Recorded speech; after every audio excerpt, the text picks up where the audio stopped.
Welcome to chess, ladies and gentlemen. Man, I appreciate you guys very much for stopping by. So I appreciate everybody very much for watching my video yesterday. It did pretty well while I was asleep. Got some good subscribers. So I appreciate that very much, guys. So hopefully it keeps going. But I do have the game for you between Wang Hao and Wesley So, taking out a round one.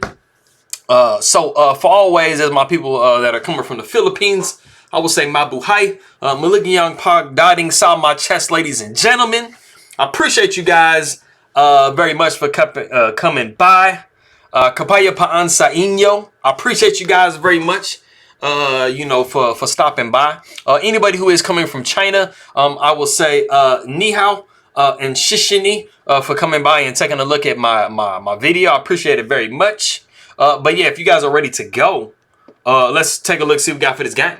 So we got d4, d5, c4, and then we have pawn takes c4. It's not the absolute highest played move at the highest level. Usually you'll see like Queen's Gambit declines, or maybe like a Slav or something like that. Blitz anyway, we do see pawn taking c4, so we do have the Queen's Gambit accepted. And we got e4, so the central variation, and we do have a slight risky way to play, which is b5.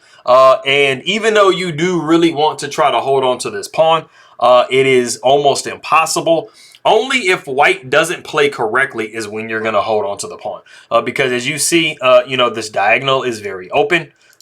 This diagonal is very open, and all you're really doing is moving pawns out of the opening, and that's just absolutely not what you want to do. So Wang Hao is going to play this very correctly. So we have a4, we got c6, and of course, as you always hear me say, if you can get c6, a6, and bishop to b7 in, then you've literally just won the pawn. But white is going to absolutely try their hardest not to let you do that. And that's where the move a4 comes in after we see c6. Pawn takes b5, pawn takes b5, and then we do have knight to c3. As you can see, white's whole goal is to put immediate, pressure on these points, force you to play a6. But the problem is playing a6 in this position is just completely wrong because this rook is undefended, and so this pawn, is pretty much capturable. So you got to be kind of careful. So we do see queen to b6. But there is a very gigantic flaw with this move. It does seem that it does hold the pawn, but the problem is it just allows you to start getting attacked immediately. So something that you don't want to do. You do not want to move your queen somewhere out of the opening. That's just going to literally, just be attacked. And then you have to move it again because you really kind of didn't do much by moving, the piece to begin with. So we do see knight coming up to d5. And now the queen has to try to find somewhere to go. You still want to try to hold on to this pawn. And that's mainly the problem. It's not that the Queen's Gambit accepted is a bad opening.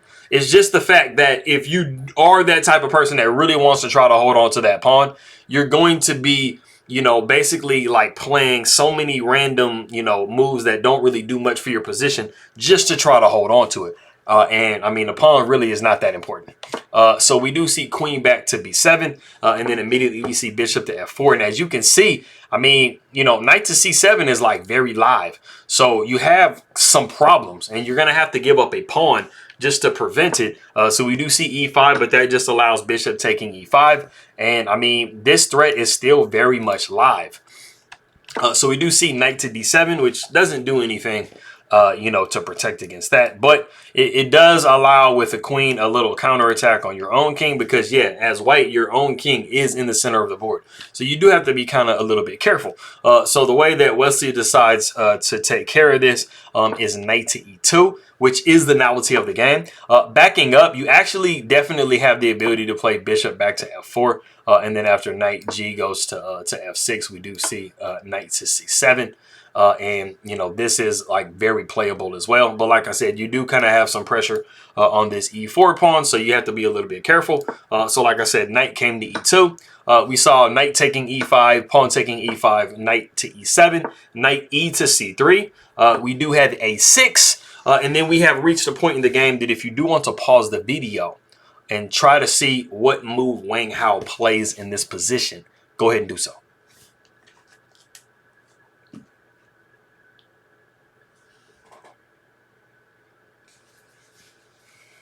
Okay, so I might have given it away a little earlier. Anybody who's pretty much played the Slav, like, or any type of situation where b5 is played to try to hold on to the pawn on c4.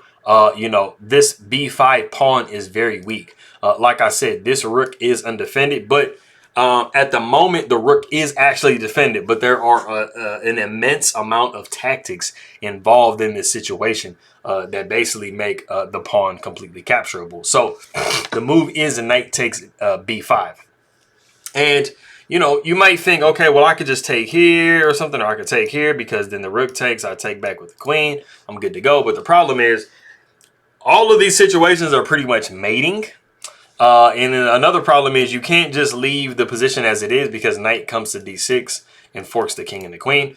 So there really isn't much that works in this position other than what Wesley So actually does. Before we get into that, if we just take with the pawn immediately, some of you guys might be wondering, if I just take with the pawn, then the rook takes, queen takes, like I'm good. But the problem is knight to c7 is actually checkmate. And even if you were just going for the queen with that fork, it's just checkmate. So anytime you go for a move and you end up getting into checkmate, that's just way better. So it's like, great. So that is the end of that game. And the other alternative, I kind of gave the move away. The other alternative is actually to take here with the queen. But the problem is that allows mate as well. So basically there is literally everything is mating. So you can't really go into these different, scenarios. But we do see in the game, knight takes d5. And then after we see queen takes d5, we have the very accurate bishop to b4 with check. Even in this position, you might be thinking, okay, well, I could just take here. But the problem is you're taking here and then you cannot take back because the rook is completely hanging. So there are just way too many tactics a lot of the times. So you really, really have to know what you're doing as black when you go into these lines, where you are, opening up that diagonal on the rook and you are, capturing the pawn on c4. Sometimes it happens in a semi-Slav. Sometimes it happens in a Slav. Sometimes it happens in a Catalan or like even a Queen's Gambit decline type situation. So you have to be very careful about the way that you're playing. But like I said, we did see queen taking d5, and then we saw bishop to b4 with check, which is, by far the best lines to be playing. And then after we see knight to c3, bishop takes c3, pawn takes c3, and then we have queen down to b2, which seems like it's giving a nice little fork. It's attacking this pawn, but it's also attacking this rook. So it's like, what do you do? We actually see the move queen to a5, which pretty much takes care of all of that. White definitely has a slight advantage here, but it's not like completely winning. We see bishop to e6. We got queen down to a3 because, this queen is a little pesky, man. We want to kind of get it out of the way. So the queen comes back up to b7, throwing a nice little attack on that e4 pawn. So we do see f3. And even though black is, attacking, white pretty nicely, white's defending everything. And both sides really need to kind of get their king out of the center. We do see queen down to b6.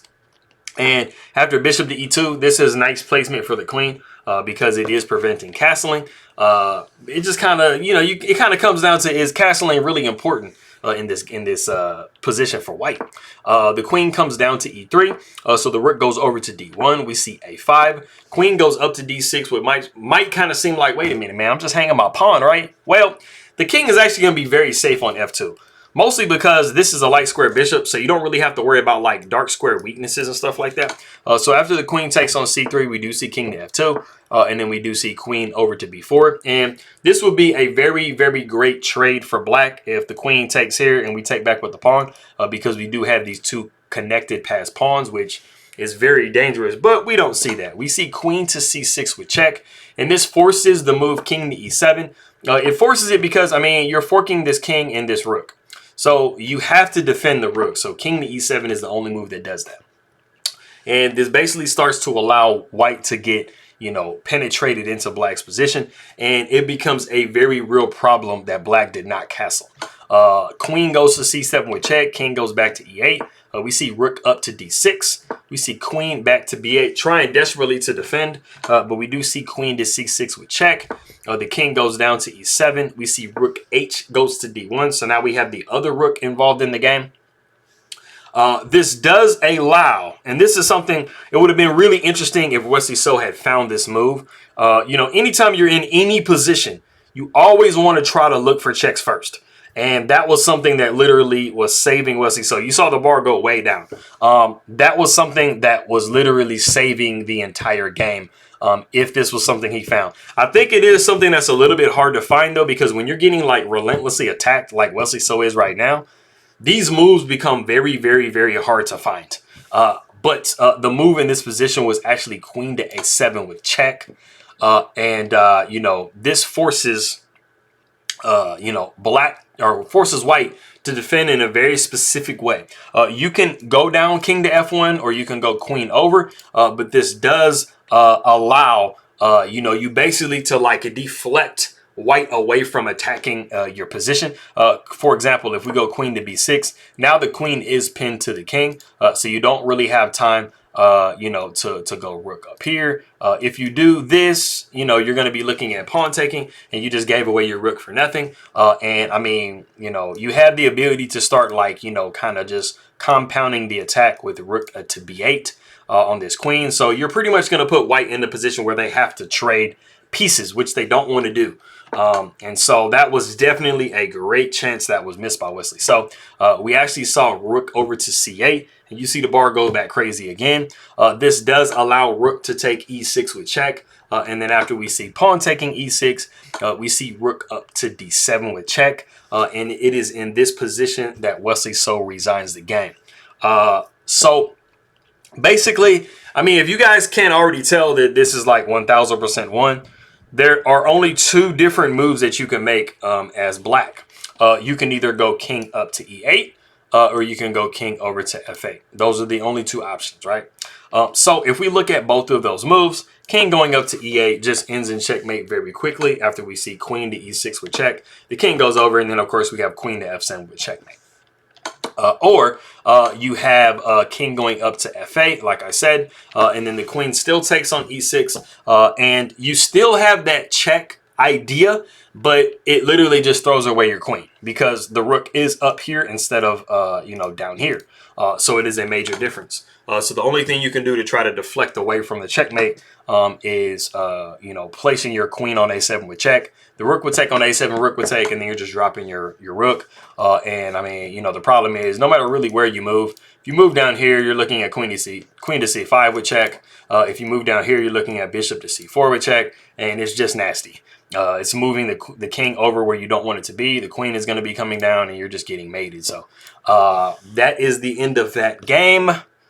So Malaka C Wang Hao, and I mean, it's really interesting. I know that, you know, Wesley So goes and looks at the game, or when he looked at the game later and he saw that he had queen to a7, he's like, man, why didn't I see that? But like I said, when you are in the game and you're getting relentlessly attacked, it is very, very hard to find those moves that are like outside of you just trying to like defend your like life.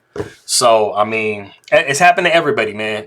I've had situations where, I mean, I literally had like a great move I could make, but I was like so focused on getting like relentlessly attacked that I missed it, and you just kick yourself forever after that. So I appreciate you guys very much. Meriming salamat, akima kaibigan, shishini, for stopping by and taking a look at my stuff.